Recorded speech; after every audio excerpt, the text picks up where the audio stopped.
नमो नमः। सर्वेषां कृते मंगलकामना शुभकामना। अद्य वयं 10 पाठ पठिष्यामः। प्रत्ययाः सन्ति। धातोः प्रातिपदिकस्य वा पश्चात् यस्य प्रयोगः क्रियते स प्रत्यय इति कथ्यते।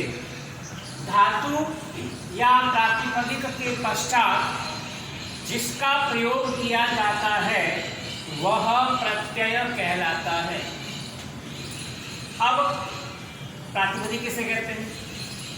तो अर्थवद धातुर प्रत्यय प्रातिपदिकम, ऐसा शब्द जो अर्थवान हो, जो अधातु हो, जिसमें क्रिया नहीं हो, अप्रत्यय हो, जिसमें प्रत्यय नहीं हो, वो प्रातिपदिक कहलाता है।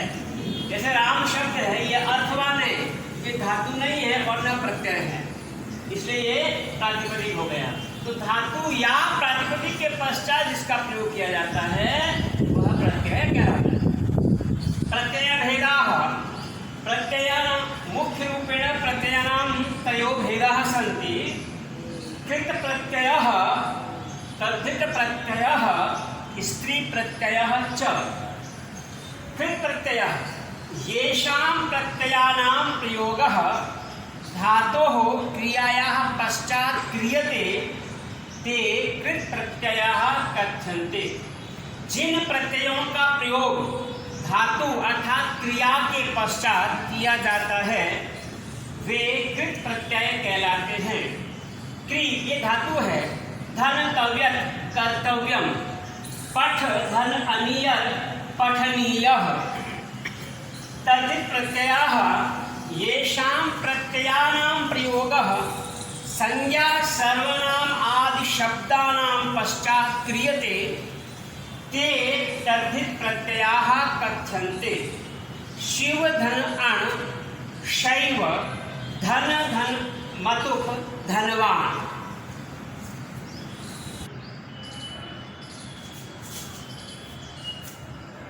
स्त्री प्रत्ययाः येषां प्रत्ययानां प्रयोगः पुल्लिंग शब्दान् स्त्रीलिंगे परिवर्तयितुं क्रियते ते स्त्री प्रत्ययाः कथ्यन्ते।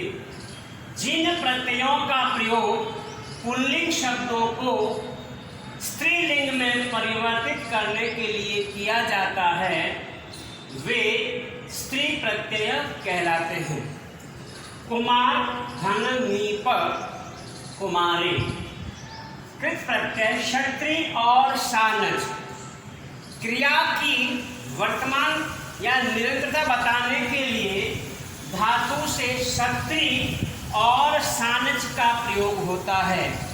क्षत्रिय प्रत्यय का प्रयोग परस्मैपदी धातु में होता है और सानज का प्रयोग आत्मनेपदी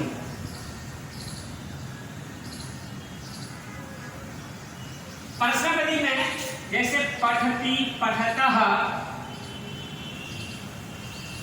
पठन्ति। आत्मनेपदी में सेवते सेवेते सेवन्ते।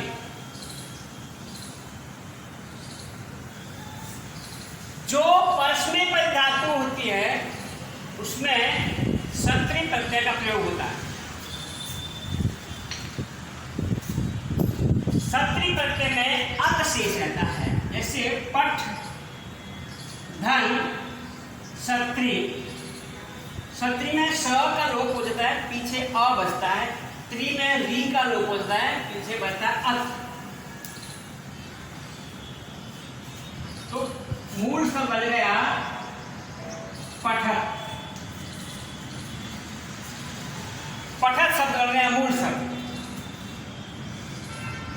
अब पुल्लिंग में इनके रूप बनते हैं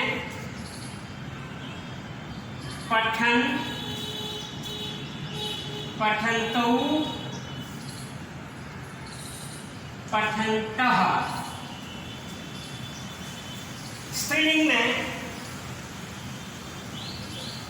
पठन्ति, पठन्त्यो, पठन्त्यः। नपुंसकलिंग में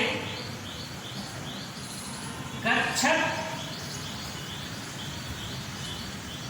गच्छति, गच्छन्ति। सात विभक्ति होंगे पठन, पठन्तौ, पठन्तः, पठन्तं, पठन्तौ, पठतः, पठता, पठभ्याम, पठद्भिः हनुमान के तरह रूप चलते हैं। और इसमें स्त्रीलिंग में नदी के समान रूप चलते हैं पठन्ति, पठन्त्यो, पठन्त्यः।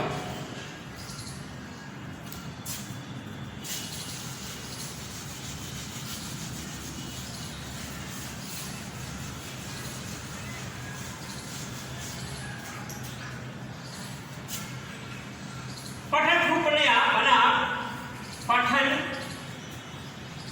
पठन्तौ, पठन्तः। यदि इनके साथ अस धातु का प्रयोग करेंगे तो रहा रही का प्रयोग हो जाएगा। जैसे रामः पठन अस्ति, राम पढ़ रहा है। बालिका गच्छन्ति अस्ति, बालिका जा रही है।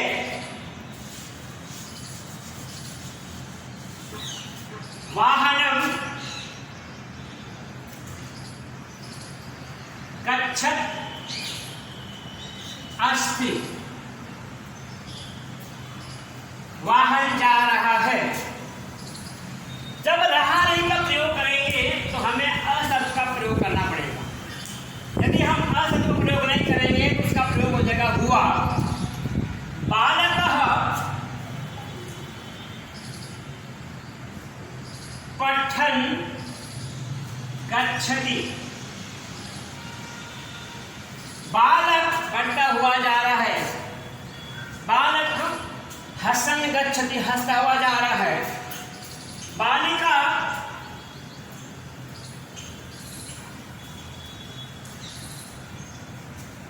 लिखन्ति गच्छति, बालिका लिखती हुई जा रही है। इस प्रकार ये सत्री प्रत्यय का प्रयोग हुआ। सानिध्य का प्रयोग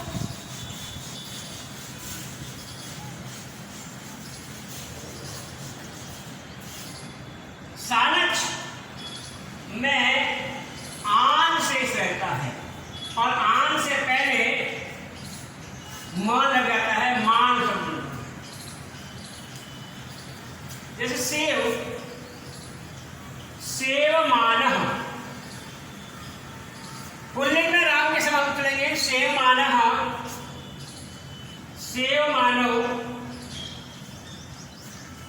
सेवमानः। स्त्रीलिंग सेवमाना, सेवमाने, सेवमानः। स्त्रीलिंग में लता के तरह रूप चलेंगे। बालकः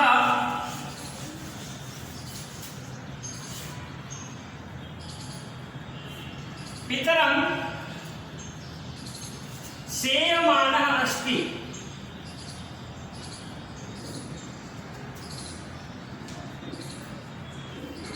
बालक पिता की सेवा कर रहा है।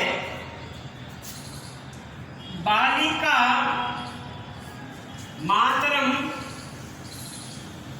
सेवमाना अस्ति, बालिका माता की सेवा कर रही है। इस प्रकार ये क्षत्रिय और सानच का प्रयोग हुआ।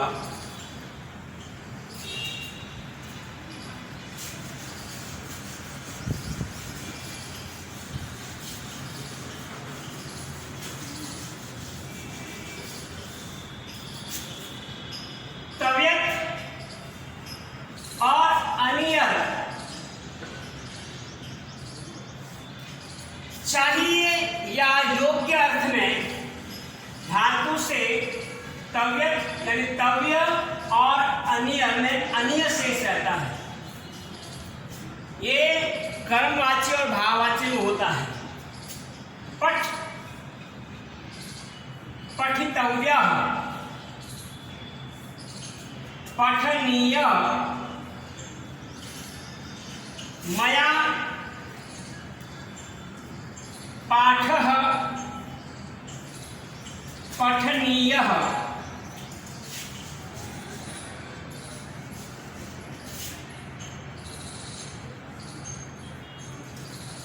कर्मवाच्य में कर्तव्य तृतीया, कर्म प्रथमा और क्रिया कर्म के अनुसार यह पाठ पुल्लिंग है, पाठ पठनीय। अगर यहाँ कविता होता तो कविता पठनीय, अगर पत्र होता पत्रम पठनीयम।